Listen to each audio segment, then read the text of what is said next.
Hello everyone, स्वागत है आप सबका विजन कैम क्लासेस के प्लेटफॉर्म पे।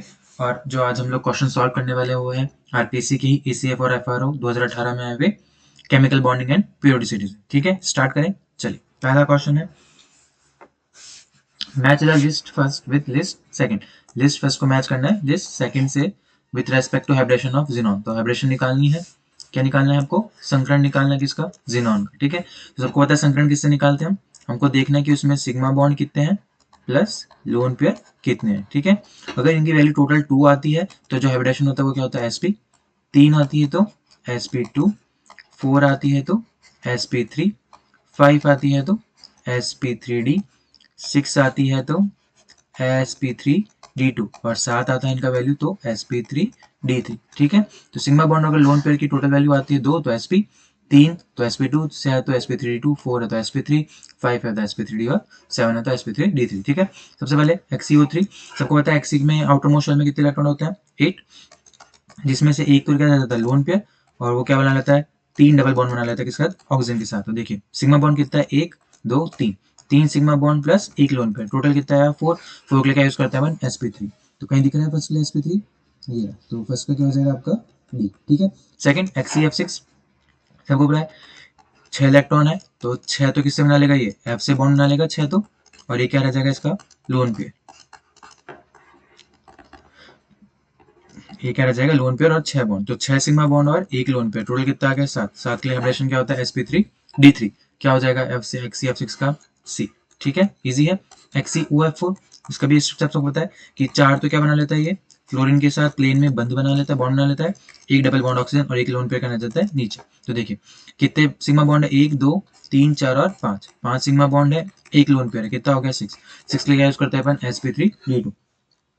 तो थर्ड का क्या हो जाएगा आपका? ए। ठीक है, और XeF2 क्या होता है? लीनियर होता है। कैसे?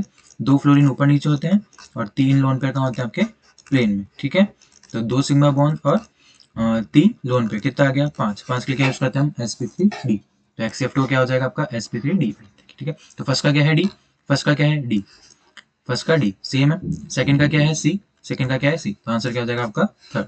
ठीक है, इजी क्वेश्चन था, हाइब्रिडेशन निकालना आना चाहिए, सेकंड ग्रेड के लिए भी इंपॉर्टेंट और फर्स्ट ग्रेड के लिए भी। ठीक है, चलिए नेक्स्ट क्वेश्चन देखें। ऑक्सीडेशन स्टेट पूछ रहा है, हाइब्रिडेशन स्टेट पूछ रहे हैं, ज्योमेट्री। पर्जिनी टाइम की क्या क्या पूछ रहा है? ऑक्सीकरण अवस्था, संकरण अवस्था और ज्यामिति पूछ रहा है। ठीक है, तो वही वाली बात है, वापस से जेनॉन के पास कितने इलेक्ट्रॉन होता है ऑटो मोशन में? 8, जिसमें से देखिए XeO6 चार्ज कैसा है? -4। मतलब इसमें से जो 4 ऑक्सीजन है उनके पास चार्ज कैसा है? -1 एक्स्ट्रा चार्ज है, तो वो किस में आ जाएंगे? आपके प्लेन में। तो 4 इलेक्ट्रॉन जिनॉन किनको दे देगा? इन 4 ऑक्सीजन को, और एक ऑक्सीजन डबल बॉन्डेड, एक ऑक्सीजन डबल बॉन्डेड। तो ये क्या होता है आपका? पर्जिनेट आयन। ठीक है, स्ट्रक्चर कैसे होती है इसकी? ऑक्टाहेड्रल। हाइब्रिडेशन क्या है? 1 sigma, 2 sigma, 3 sigma, 4 sigma, 5 sigma और 6 सिग्मा। 6 सिग्मा के लिए यूज करते हैं अपन sp3d। ठीक है, और ऑक्सीजन स्टेट कितनी है? +8। कैसे? 1 2 3 4 5 6 7 8। ठीक है, इसका आंसर क्या हो जाएगा? Answer number 2, sp3d2 and octahedral. ठीक है, इजी क्वेश्चन था। नेक्स्ट देखते हैं। ये याद करने वाला क्वेश्चन है, the chalcogen having highest number of allotropes. क्या आएगा इसका आंसर? सल्फर। ठीक है, क्यों? सल्फर की जो कैटिनेशन प्रॉपर्टी है वो भी क्या होती है? ज्यादा होती है, इसी वजह से ये नंबर ऑफ एलोट्रोप्स क्या करेगा? मैक्सिमम फॉर्म करेगा। ठीक है, चल next question. B2H6 has following number of 3 scented electron bond. Banana bond बोलते हैं जिसमें अपन प्रेजेंट होता है। क्या होता है इसका स्ट्रक्चर? एक बी इधर, एक बी इधर।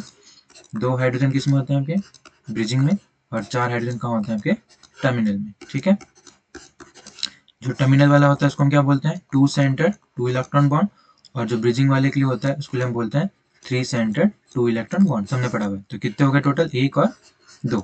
आंसर क्या आ जाएगा? Answer number 1। ठीक है, और 2 सेंटर 2 इलेक्ट्रॉन बॉन्ड पूछे तो टोटल कितने हैं आपके? 4। एक ये है, दूसरा, तीसरा और चौथा। ठीक है, बहुत इजी क्वेश्चन था। नेक्स्ट है the correct order for first ionization energy. क्या पूछ रहा है? प्रथम आयनन ऊर्जा। तो सबसे पहले आपको पता होना चाहिए कि जो आयोनेशन एनर्जी आती है वो होती क्या है। मान लीजिए कोई एक आइसोलेटेड गैसियस एटम है, उसको हमको एनर्जी देके क्या करना है? उसका बाहर का इलेक्ट्रॉन निकालना है। तो इस पे क्या आ जाएगा? पॉजिटिव, और यहाँ पे क्या आ जाएगा? आपका इलेक्ट्रॉन। तो the amount of energy required to remove an electron from outermost shell of an isolated gaseous atom is known as ionization energy. ठीक है, तो जो आयोनेशन एनर्जी है वो दो चीजों पे सबसे ज्यादा डिपेंड करता है, एक तो साइज एटॉमिक रेडियस और एक इफेक्टिव न्यूक्लियर चार्ज। ये दोनों टर्म, ये जो दोनों कंसेप्ट है साइज का और जेड इफेक्टिव किसको इंप्लाई करते हैं, ये आयोनेशन एनर्जी को। ठीक है, अब देखिए क्या दे रखा है, मान लीजिए यहाँ से स्टार्ट है बोरोन, कार्बन, नाइट्रोजन, ऑक्सीजन और फ्लोरीन। तो अपन को क्या क्या दे रखा है, कार्बन, नाइट्रोजन, ऑक्सीजन और फ्लोरीन। तो जनरली हम जो बोलते हैं कि लेफ्ट टू राइट जाने पे जो साइज है, साइज क्या होती है आपकी, डिक्रीज होती है। साइज डिक्रीमेंट की वजह से जो आयोनेशन एनर्जी है वो क्या होती है आपकी, इंक्रीज। तो इस हिसाब से ऑर्डर क्या आना चाहिए, एफ ओ एन और फिर सी। ठीक है, लेकिन ये क्या होता है आपका गलत। सही ऑर्डर क्या होता है आपका, F N O and then C. अब देखिए यहाँ पे जो चेंज है वो क्यों होता है, देखिए नाइट्रोजन के पास क्या होता है आपका H2 और P3, और ऑक्सीजन के पास क्या होता है H2 एंड P4। P4 और P3 क्या होता है, मोर स्टेबल होता है क्योंकि हाफ फील्ड है, और जितनी ज्यादा स्टेबिलिटी होगी इलेक्ट्रॉनिक कॉन्फ़िगरेशन उतना ज्यादा क्या होगा आपका आयनिक ऊर्जा, फिर आयोनेशन एनर्जी। तो आयोनेशन एनर्जी किस पे भी डिपेंड करती है आपके, अगर हाफ फील्ड ऑर्बिटल आ गया या फिर कोई फुली फील्ड ऑर्बिटल आ गया तो इसकी जो आयोनेशन एनर्जी होगी वो क्या होगी आपकी, ज्यादा होगी। इसी वजह से नाइट्रोजन की जो आयोनेशन एनर्जी वो ज्यादा हो जाती है किससे, ऑक्सीजन से। क्यों, क्योंकि नाइट्रोजन में जो P3 है वो मोर स्टेबल है कंपेरेटिवली टू P4। इसका आंसर क्या आ जाएगा, फ्लोरीन की ज्यादा, फिर नाइट्रोजन, फिर ऑक्सीजन और फिर कार्बन। तो इसका आंसर क्या हो जाएगा, आंसर नंबर 4। इस तरह के आरपीसी क्वेश्चन कोई सा भी एग्जाम हो, एक ना एक क्वेश्चन वो देती है। ठीक है, चलिए next question, the electronic configuration of chromium is 3d54s1 rather than 3d4। सबको पता है स्कैनियम, टाइटेनियम, वेनेडियम और क्रोमियम। ठीक है, यहाँ से स्टार्ट करते हैं हम, D1s2, D2s2, D3s2 और D4s2। ये होना चाहिए, लेकिन इसके जगह इलेक्ट्रॉनिक कॉन्फ़िगरेशन होता है वो क्या होता है आपका D1, D5 और S1। ऐसा क्यों होता है, due to stability gain by the half filled D orbitals. तो क्या आ जाएगा इसका, 3d5 और S1 is stably half filled configuration. ठीक है, तो इसका आंसर क्या आ जाएगा, आंसर नंबर 2। बहुत इजी क्वेश्चन था। नेक्स्ट क्वेश्चन देखिए, which of the following have the most negative electron gain enthalpy. Electron gain enthalpy पूछा है, इसके लिए अलग से वीडियो बनाई हुई है।